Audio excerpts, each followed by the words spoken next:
إن الحمد لله والصلاة والسلام عليك يا رسول الله أما بعد সম্মানিত তাওহীদি মুসলিম ভাইরা, আমাদের সর্বোচ্চ আনুগত্য, সর্বোচ্চ ভয় এবং সর্বোচ্চ ভালোবাসা একমাত্র আল্লাহর জন্যই হতে হবে। যারা আল্লাহর সামনে পরিপূর্ণ আত্মসমর্পণ করে, তাদেরকে যদি কোনো অঞ্চলের দায়িত্ব দেওয়া হয়, রাজত্ব দেওয়া হয়, তারা সেখানে নামাজ কায়েম করবে। তাদেরকে যদি কোনো পরিবার পায়, তারা সেখানে দিন কায়েম করবে। কোনো সমাজের রাষ্ট্রের দায়িত্ব পারলে সেখানে তারা শরিয়া প্রতিষ্ঠা করবে। আমাদের রাসূল সাল্লাল্লাহু আলাইহি সাল্লাম এবং তার সাহাবীরা আমাদেরকে দেখিয়ে দিয়েছেন কিভাবে দিন কায়েম করতে হয়, কিভাবে রাষ্ট্র গঠন করতে হয়। সম্মানিত ভাইরা আমার, বুখারীর একটা ঘটনা আসছে।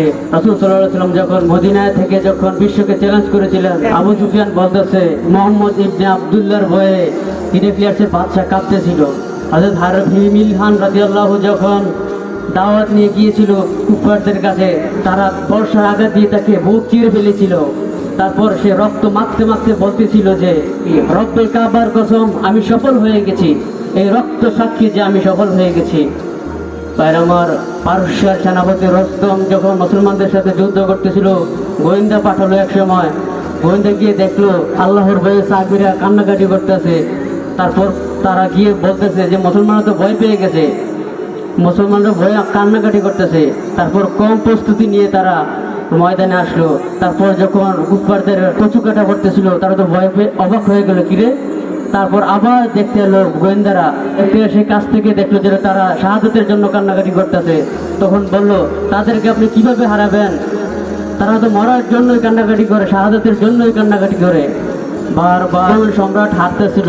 তারপর পঞ্চম দিন যখন মুসলমানদের কাছে হারে, চীনের সম্রাটের কাছে চিঠি লিখে বলে যে এই মুসলিম পাগলদের সাথে আমরা পারতেছি না, তাদের খাবারের ঠিক নেই, পোশাকের ঠিক নেই, তাদের ঘোড়াগুলো জোড়া জীর্ণ।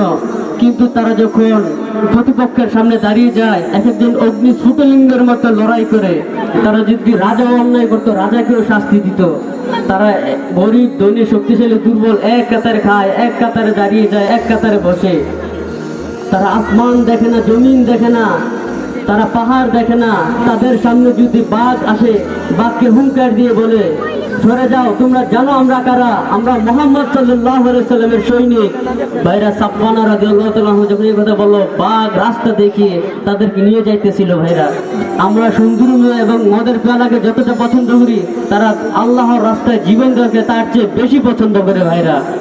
ভাইরা, আজকে আমরা এই ইতিহাস বলে গিয়ে আমরা পড়ে আছি চাকরি বাকরি, ব্যবসা বাণিজ্য নিয়ে, জাতীয়তা নিয়ে। আমরা কিভাবে দিন কায়েম করব? সম্মানিত ভাইরা আমার, আমাদেরকে সবাইকে দিনের পথে আসার আহ্বান করি। আমরা এক আল্লাহর আনুগত্যের কাছে আমরা মাথা নত করি, আর কোনো আনুগত্যের জন্য আমাদেরকে আল্লাহর আনুগত্য থেকে দূরে না আসার পথে করে। আখির দাওয়ানা আলহামদুলিল্লাহি রাব্বিল আলামিন। আসসালামু আলাইকুম ওয়া রাহমাতুল্লাহ।